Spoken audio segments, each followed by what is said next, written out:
Buck's happy life. Buck is a magnificent dog.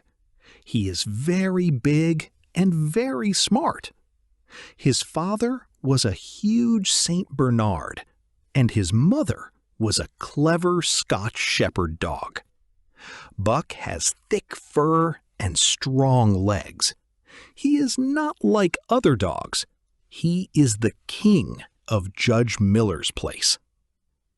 Buck lives a very happy life in the sunny Santa Clara Valley. There is a large house with big gardens and tall trees. In the summer, Buck swims in the cold water of the tank. In the winter, he sits near the warm fire in the library. He is a busy dog. He goes hunting with the judge's sons and walks with the judge's daughters. He plays with the grandchildren on the green grass. Everyone loves Buck, and Buck loves his life. He is proud and happy. But in 1897, everything changes. Far away in the north, in a place called the Klondike, men find gold in the ground. Gold is very expensive. Many people are poor and they want to be rich. Thousands of men buy warm clothes and travel to the north. But there is a problem. The north is very cold. There is a lot of snow and ice. There are no trains or horses in the snow. Men need strong dogs to pull their heavy sleds. They need dogs with thick fur, like Buck. Because of this, big dogs become very expensive, and some people want to steal them to get money. In Judge Miller's house, no one knows about this danger. Buck has many friends in the house, and he thinks that all men are his friends. One of them is Manuel. Manuel works in the garden. He often plays with Buck and talks to him. Buck trusts Manuel. He does not know that Manuel has a problem. Manuel likes to play games for money, and now he needs a lot of money for his family. One quiet night, Manuel comes to Buck. The judge is away, and the house is silent. Manuel puts a collar on Buck's neck. Buck is happy. He thinks, "We are going for a walk." They walk away from the big house. They pass the gardens and the tall trees. Buck just follows Manuel because Manuel is his friend. They go to a small train station. Buck is surprised, but he is not afraid. He waits with Manuel. Then a stranger comes. He gives Manuel some money. Manuel gives the rope to the stranger. Suddenly, the stranger pulls the rope very hard. Buck cannot breathe. He looks at Manuel, but Manuel does not help him. Buck is shocked and angry. He tries to bite the stranger, but the man is strong. He puts Buck into a wooden cage on a train. Buck barks and hits the cage, but no one helps him. The Terrible Journey. The journey on the train is a nightmare. For 2 days and 2 nights, Buck stays in his small wooden cage. He is not the king of the house anymore. He is a prisoner. Buck cannot sleep. Every time the train stops or a door opens, he jumps up. He looks for a familiar face. He waits for Judge Miller or the judge's sons to come and save him. He listens to every sound, But his family is not there. There are only strangers. Buck is very hungry because no one gives him food. He is even more thirsty. His throat is dry and he needs water, but the men on the train only laugh at him. When Buck barks or hits the cage, the men poke him with sticks.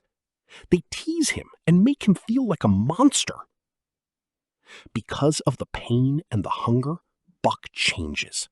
He is not a kind dog now. He is red-eyed and angry. He wants to fight. His neck is sore from the rope, and his body is tired. He hates the men, and he hates the cage. He does not know where he is going. He only knows that his world is now a dark, cold, and cruel place. He waits for the cage to open. He is ready to attack. The Man in the Red Sweater. The train stops in Seattle. 4 men carry Buck's cage to a small garden with high walls. A man comes out of a house. He is wearing a red sweater. In his hand, he has a heavy wooden stick, a club. Buck is crazy with anger. He wants to kill the man. He thinks, if this man opens the cage, I will attack him. The man begins to open the wooden cage. Buck jumps at him like a red flash of anger. But the man is ready. He hits Buck with the club. Buck falls to the ground. He has never felt such pain before. He looks at the man, and then he looks at the heavy wooden stick. He understands. The club is the problem. This piece of wood brings the pain. Buck jumps again. He tries to bite the club. He wants to tear it out of the man's hands, but the man hits him again. Buck falls, but he gets up immediately. He attacks again. The man hits him harder. Buck falls, but he gets up again. Again and again, Buck attacks. Again and again, the club hits him. His head is heavy, and his body is weak. He falls, he gets up, and he attacks. He is brave and strong, but he cannot win against the club. Finally, Buck cannot move.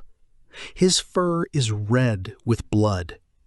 He stays on the ground, and his eyes are closed. The man in the red sweater comes closer and touches Buck's head. Buck wants to bite, but he stays still. He understands a new, cruel lesson. A man with a club is a master.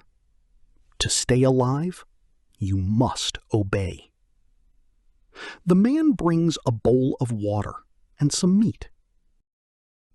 "Good dog," the man says. Buck drinks the water and eats the meat. He is a beaten dog, but he is a smart dog. He learns the law of the North. You must follow the rules. Buck stays with the man in the red sweater for some time. He is not alone. Every day, the man brings new dogs. Buck watches them. Some dogs are afraid and obey immediately. Other dogs are like Buck. They try to fight. Buck sees a terrible thing. One dog is very angry and brave, but he does not stop fighting. The man hits him too hard, and the dog dies. Buck understands to fight the club is to die. Buck also sees other men. They come to the house and talk to the man in the red sweater. They give him money and take some dogs away. The man in the red sweater is a seller. He prepares dogs for the North. Buck learns to obey. When the man brings food, Buck goes to him quietly. He does not growl and he does not bite.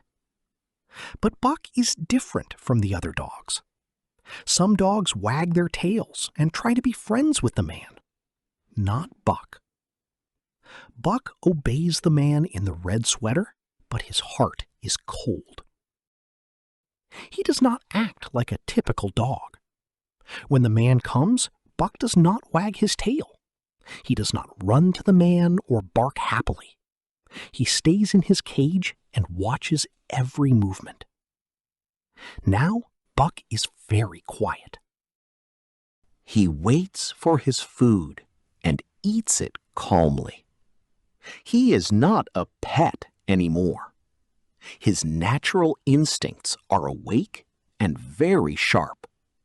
He hears every sound and sees every small detail. He understands the power of the club, but he is not broken. The New Masters and the Narwhal. Every day, men come and take dogs away. Buck watches them leave, one by one.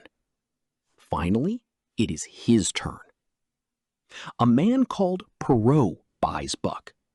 Perrault is a French-Canadian man with a dark face and a small black beard.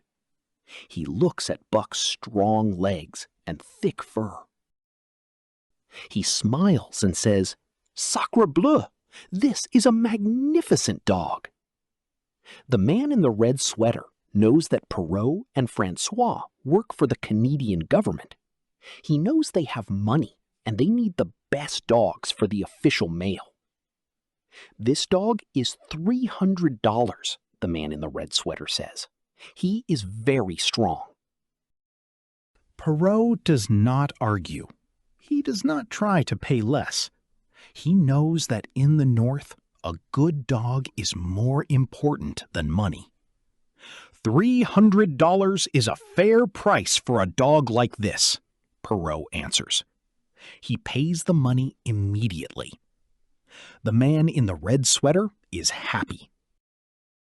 He also sells him a female Newfoundland dog named Curly.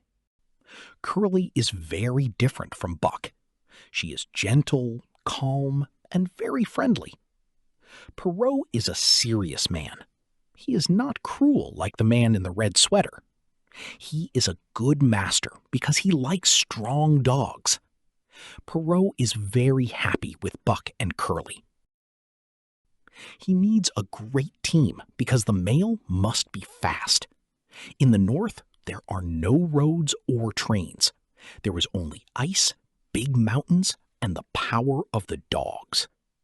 Perrault and his partner, Francois, take the dogs to a big ship called the Narwhal. The ship is black and it has a lot of smoke. On the ship, Buck meets more dogs and begins to learn about life in a pack. While Curly stays close and acts friendly, Buck watches the other dogs. The most important one is Spitz. Spitz is a big white dog from the Arctic. He looks friendly because he often smiles, but it is a cold and dangerous smile. Buck quickly understands that Spitz is a leader, and he wants everyone to obey him. Spitz is not kind. He often steals food from other dogs and watches them with his cold eyes. There is also Dave, the dog from the station. He is still gloomy and quiet. He does not want to talk or play. He only wants to sleep and eat. The journey is long and cold. The ship moves north and the sun disappears. Every day, the air is colder and colder. Buck stays on the deck and looks at the gray water. He misses the sun of California, but his sharp instincts tell him, be ready. Life is changing again. Welcome to the North. One morning, the ship stops. The air is very quiet. Perrault and Francois take the dogs off the ship. Buck jumps onto the ground, but he feels something strange. It is white and soft, like flour. It falls from the sky and covers his paws. Buck is confused. He shakes his body, but more white things fall on him. He tastes it with his tongue. It is cold, and then it disappears. This is his first snow. But as Buck looks up from the white snow, his confusion turns into shock. He is now on the ground of Daya, and this place is not like the quiet gardens of California. The soft white sky is the only quiet thing here. Everything else is a place of chaos. By chaos, Buck means a terrible mess. Everywhere he looks, there is trouble. Hundreds of men are shouting and screaming. They are moving heavy boxes and bags. There are hundreds of dogs, too. These are not pet dogs. They are wild, hungry, and angry. They fight for food and they fight for space. The air is filled with the smell of smoke, dirty snow, and the breath of tired animals. There is no peace. Every minute, there is a new sound. A man's shout, a dog's growl, or the sound of a whip. In California, there was a law. You don't fight, and you are kind to everyone. Here, there is no law. There is only one rule: be strong or be forgotten.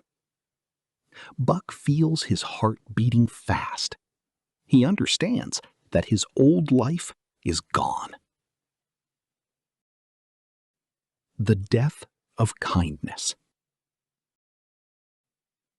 In this place of chaos, Curly makes a terrible mistake. She is still the kind dog from the ship.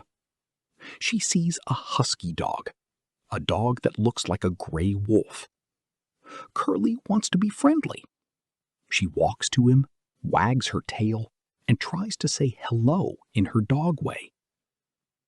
But the North does not know hello. Suddenly, the husky attacks. He does not bark. He simply bites Curly's face and jumps back. Curly is shocked. Her face is bloody and she is crying. But the worst thing is not the bite. It is what happens next. All the other dogs, 30 or 40 huskies, run to Curly. They do not help her. They make a silent circle around her. They are waiting. Buck watches this with horror. He sees Spitz nearby. Spitz is watching the scene, and he is laughing. He thinks the pain of the kind dog is funny. The circle of dogs closes. Curly falls in the snow. She tries to get up, but the huskies are too fast and too many. In the North, there is a cruel rule. If you fall, you die. Perrault and Francois run to the circle. They shout and hit the wild dogs with their axes and clubs. The huskies run away, but it is too late. Curly is dead in the dirty snow. Buck stands there, shaking. He looks at the dead Curly and then at the laughing Spitz. In this moment, Buck learns the law of the club and fang. He understands. To stay alive, he must be fast, he must be strong, and he must never, ever fall. The first lesson in the harness. Shortly after the death of Curly, Francois brings a set of leather straps. This is a harness. In California, Buck saw horses in such things, but now he must wear it himself. Francois puts the harness on Buck. It is heavy and uncomfortable. Then he attaches Buck to a long wooden sled. Buck is not alone. He is placed between Dave and Spitz. Dave is an expert. He is behind Buck. Spitz is the leader dog, and he is in front. Buck is the new dog in the middle. Francois stands behind the sled with a whip and shouts, "Mush!" The work is very hard. The sled is heavy with boxes and bags. They run across the snow and ice toward the forest. Buck is tired, but he cannot stop. If he slows down, Dave bites his legs to make him move. If he turns the wrong way, Spitz growls and snaps at him. Francois is a fair master. He uses the whip, but only when necessary. When Buck does something right, Francois shouts, "Good boy, Buck!" By the end of the day, Buck is exhausted. His muscles ache and his paws are sore. But he is proud. He learned how to turn left and right, and how to pull with all his strength. He is no longer a pet that sits by the fire. He is a working dog of the North. At the end of the day, Perrault and Francois sit by the fire. They are tired. "So, Francois," Perrault says, "what do you think about the new dog? What about Buck?" Francois smiles and lights his pipe. "Buck? He is a very quick learner, Perrault. He is strong and he is smart. He watches Dave and learns every movement. He pulls hard and he never stops." "Is he better than the others?" Perrault asks. "He is excellent," Francois answers. "He is learning the work very fast. Soon he will be as good as Dave or even Spitz." Perrault nods his head. "Good. We have a long way to go and many letters to deliver. We need a dog like Buck." The bed in the snow. Night comes to the north. The air is very, very cold. Buck is hungry and tired after his first day in the harness. He looks for a warm place to sleep. He goes to the tent of Perrault and Francois, but they shout at him and push him out into the cold. Buck is sad.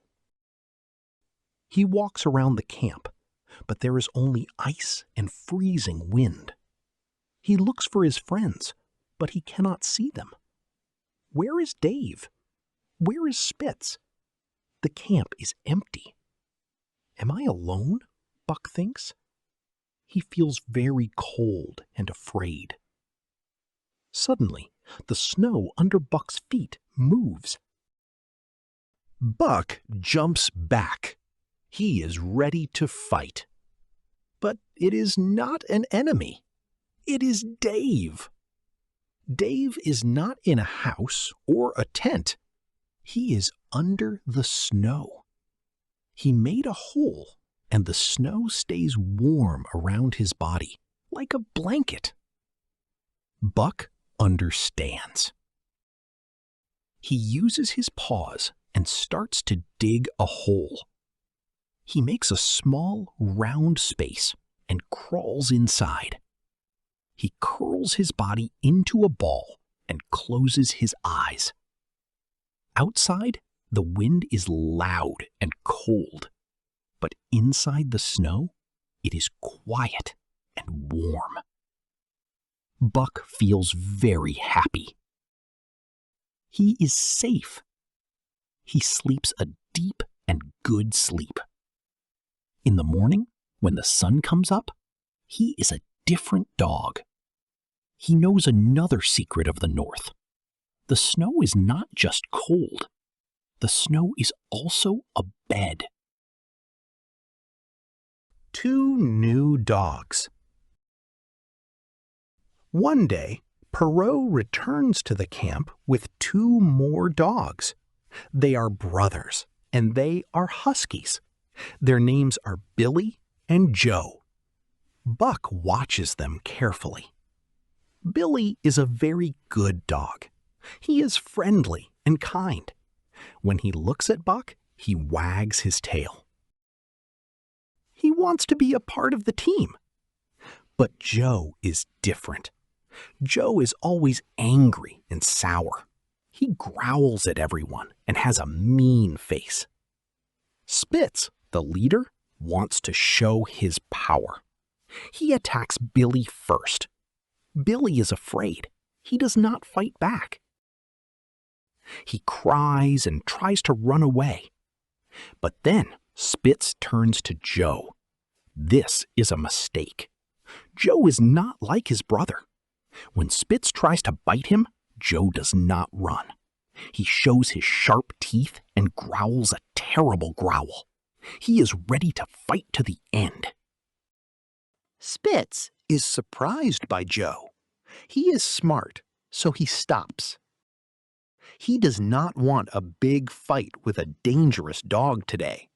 He walks away, but he is still angry. He looks for someone easier to scare. Spitz turns back to poor Billy. He attacks the kind brother again and again.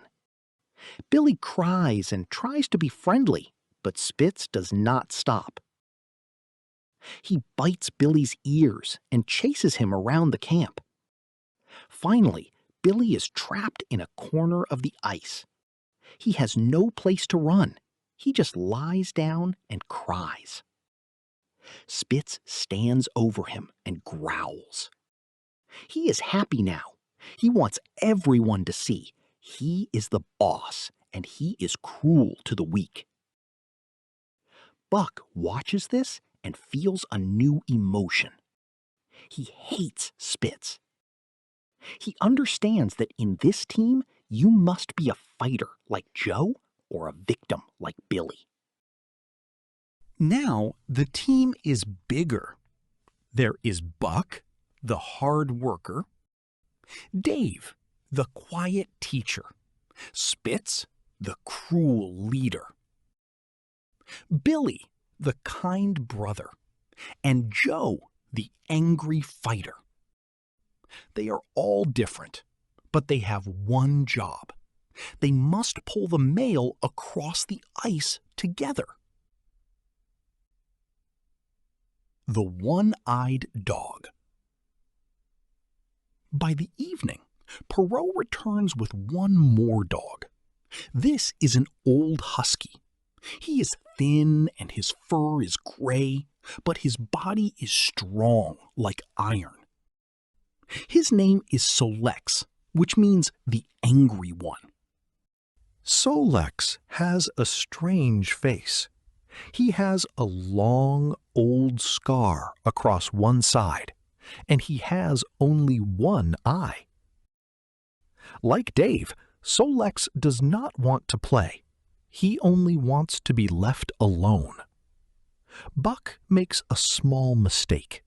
He walks to Solex from his blind side, the side where the dog has no eye. Suddenly, Solex jumps and bites Buck's shoulder. It is a very fast and painful bite. Buck is shocked. He did not do anything wrong. Francois sees this and shouts, "Be careful, Buck." Francois is Perrault's partner. He is the dog driver. He is a very fair man. He knows everything about dogs. He understands why they fight and how they feel. He is not cruel, but he is firm. He wants every dog to be safe. Solex does not like it when you walk on his blind side, Francois explains to Buck. He is afraid because he cannot see you, so he attacks. Buck learns the lesson quickly. He never walks on the blind side of Solex again. Now the team is complete. Parole and Francois have enough dogs to start the long journey. Buck looks at his new teammates. Dave, Spitz, Billy, Joe, and the one-eyed Solex. They are a strange group, but they are ready for the ice. The spirit of the sled. Perot adds 3 more dogs to the team. Now there are 9 dogs in total. But the most important thing is not the number of dogs. It is how they work together. Buck is a very quick learner. At first, Dave and Solex bit his legs many times to teach him. But now they bite him less. Buck knows exactly where to stand and how to move. Francois, the dog driver, is very happy.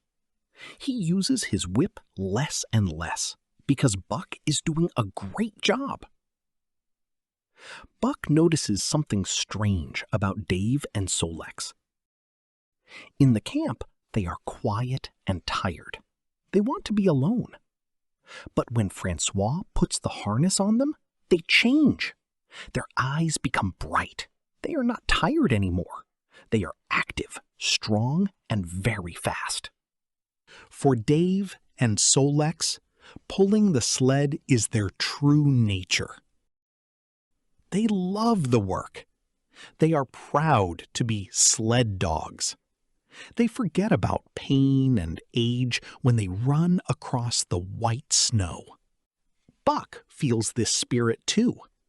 He feels the power of the team. They are like one big machine. Every day, Buck becomes stronger. His muscles are like iron, and his heart is full of energy. He is not a house dog anymore. He is a part of the North. The first theft. Perot and Francois begin their long journey to deliver the mail. Every day is the same. They wake up early, put on the harnesses, and run. Sometimes there is a hard trail, and the sled moves fast. But often there is no road at all. The snow is deep and soft. Then Perot or Francois must walk in front of the dogs to make a path in the snow. This is very slow and difficult work. Because the work is so hard, Buck is always hungry. The men give every dog 1 pound of sun-dried fish. But there is a problem. Buck is much bigger than the other dogs, so 1 pound of fish is not enough for him. Also, Buck has bad house habits. At home in California, he ate slowly and enjoyed his dinner. But the other dogs here eat like machines.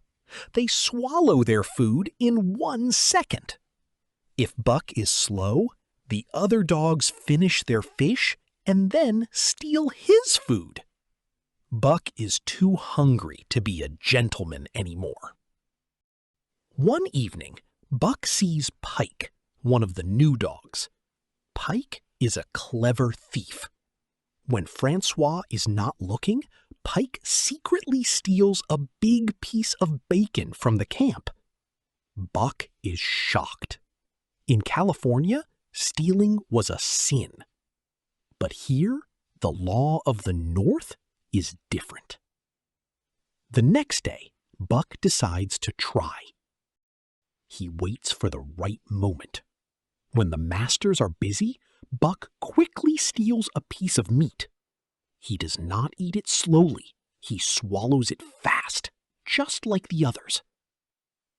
Francois finds that the meat is gone, but he thinks Pike did it.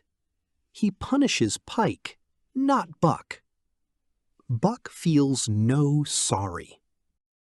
He understands a new lesson. To stay alive, you must be fast, you must be smart, and you must eat everything before someone steals it. Every day, Buck changes. He is not a Southland dog anymore. Inside him, something old and powerful is waking up.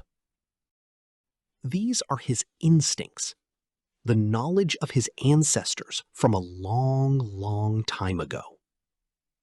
Buck's body is now like a perfect machine. With hard muscles and tough skin, the dog does not feel the pain of the cold anymore. His senses are very sharp. He hears tiny movements under the snow and smells the wind to sense a coming storm. Under his paws, the ice tells a story. Buck knows which path is safe and which is dangerous. Buck learns to find the best places to sleep. He can feel where the wind is quiet. When he is thirsty and the river is frozen, he does not wait for the men. He uses his strong legs to break the thick ice and get to the cold water. The ice and the wind make him a powerful animal. He can eat anything and stay strong. He can run for many hours and not feel tired.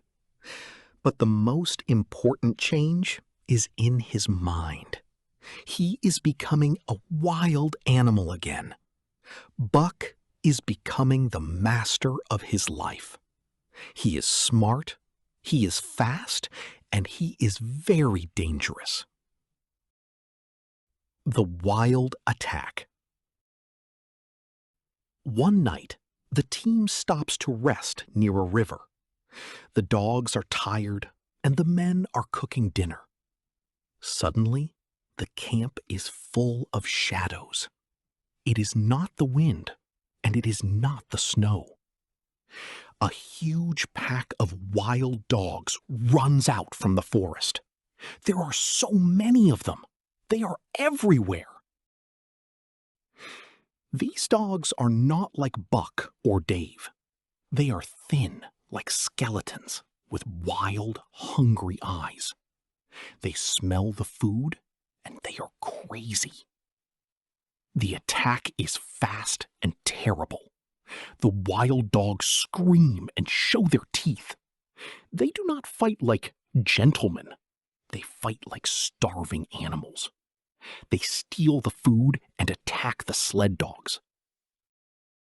The night is dark and cold, but suddenly the camp is full of noise. It is total chaos. Buck and his team jump up to fight for their lives. Every dog shows his true heart now. Dave and Solex are brave. They stand together and fight like soldiers. But poor Billy is different. He is not a fighter. He screams in terror and runs into the dark forest to hide in the deep snow. The wild dogs are like hungry ghosts. They bite and tear at the sled dogs. Soon, every dog in the team has deep cuts and red blood on their fur. The air is cold, but the fight is hot and terrible. In the middle of the fight, something terrible happens. Spitz does not look at the wild dogs. He only looks at Buck because he hates him. While Buck is fighting 3 wild animals, Spitz attacks him from the side. He bites Buck's neck and tries to kill him. Spitz is a bad teammate because he uses the chaos to hurt Buck. The fight is too big and too dangerous. Francois and Perrault cannot stop the hungry animals. There are too many of them. "Run!" Francois shouts. The men and the sled dogs must leave the camp to stay alive. They run into the dark forest and wait. The wild dogs do not follow them. They are not interested in a long fight. They only want the food in the camp. For a long time, the sled dogs listen to the terrible noise of the wild pack near the sled. When the morning comes, the wild dogs are gone. Francois, Perrault, and their team return to the camp, but they see a disaster. The hungry animals ate more than half of the food. They also destroyed many important things. The sled is broken, and the camp is a mess. The sun begins to rise, and the men look at their wounded team. Francois moves from dog to dog. His face is very serious. "Perrault, look at Joe," Francois says, pointing to the dog. "He lost an eye. And poor Billy, his ear is torn and broken." Perrault sighs and looks at Buck. "And Buck, he is covered in blood. Can they even run?" "They must run," Francois answers. He cleans the blood from Buck's fur. "We have 400 miles to go before we reach the end. We cannot stop here. But I am afraid of something worse than these wounds." "What are you afraid of?" Perrault asks. "The bites," Francois whispers. "I hope these wild dogs do not have the mad dog sickness, the rabies. If our dogs get sick, they will die. And if they die, we die too." Perrault looks at the long white trail ahead. The snow is deep and the wind is cold. "Then we have no choice. We must move now. If we stay, we freeze. If we move, we have a chance." Francois picks up his whip, but he does not use it. "Mush!" he shouts. The tired dogs pull the sled. Every step is painful, but they do not stop. In the north, there is only one rule: keep moving or die. Perrault is a great leader. He works for the government and delivers important letters. He is a very strong man.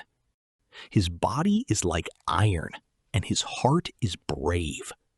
He lived in the north for many years, so the cold does not stop him. When the wind is freezing and the dogs are tired, Perrault walks in front of the team. He is not afraid of danger. He knows every river and every mountain. The journey after the fight is very hard. The dogs are tired and their wounds hurt, but they cannot stop. Every day they travel many miles through the snow. One day, the team travels on a frozen river. The ice is very thin. It is a dangerous place. Suddenly, there is a loud crack. The ice breaks under Spitz. The lead dog falls into the cold water. The sled starts to go down too. All the dogs are in danger. Buck and Dave act fast. They are very strong. They push their paws deep into the snow and pull back with all their power. They try to stop the sled. At the same time, Francois is behind the sled. He holds it with his strong arms. He does not want the sled and the dogs to fall into the water. It is a big struggle. "Hold on," Perrault shouts. He does not panic. He acts very fast. He has a long stick in his hands. He jumps to a safe place and uses the stick to help Spitz. The water is very, very cold. Spitz is terrified, but Perrault is calm. With his strong arms, he pulls the dog out of the river. Spitz is wet, and he is shaking from the cold. Perrault does not rest. He quickly makes a fire to dry the dog. He knows a very important rule. In the north, a wet dog can die in 10 minutes. Francois looks at Perrault and thinks, "This man is a hero. With a leader like Perrault, we can finish our long journey." Buck watches Perrault too. He learns a new lesson. To stay alive, you must be calm when others are afraid. The Mad Dog. The journey continues, but the mad dog sickness finally comes. One of the dogs, Dolly, suddenly changes. Her eyes are wild, and her mouth is full of white foam. She looks at Buck and starts to bark in a terrible way. Then she jumps at him. Buck is fast. He realizes that Dolly is crazy with sickness. He does not fight her. He starts to run. He runs through the snow, and Dolly is right behind him. She wants to bite him, and her teeth are dangerous. Buck runs and runs. He is very tired, but he cannot stop. He makes a big circle in the snow and runs back to the camp. He has only one hope: Francois. Francois sees the danger. He is already standing with an axe in his hands. Buck runs past Francois. When Dolly reaches the man, Francois hits her with the axe. The sick dog is dead, and Buck is finally safe. Buck stops to catch his breath. He is exhausted, and he cannot move. Spitz sees this. He thinks, "Now is my chance." He does not help his teammate. Instead, he attacks the tired Buck. He bites Buck hard. But Francois sees everything. He is very angry at Spitz. He takes his whip and hits Spitz with a loud crack. "You bad dog!" Francois shouts. Francois turns to Perrault. "Did you see that?" he asks. "Spitz is a devil. Buck is tired after the long run, and Spitz tries to kill him." Perrault nods his head. He looks at Buck, then at Spitz. "Spitz is the leader," Perrault says. "But he is afraid. He sees that Buck is stronger every day. He wants to destroy Buck now, before it is too late." "One day," Francois whispers, "they will have a big fight. And I think I know who will win." "Buck?" Perrault asks. "Yes," Francois answers. "Buck is like red-hot iron. Spitz is just a bully. The team knows it too. Look at them. They don't follow Spitz like before.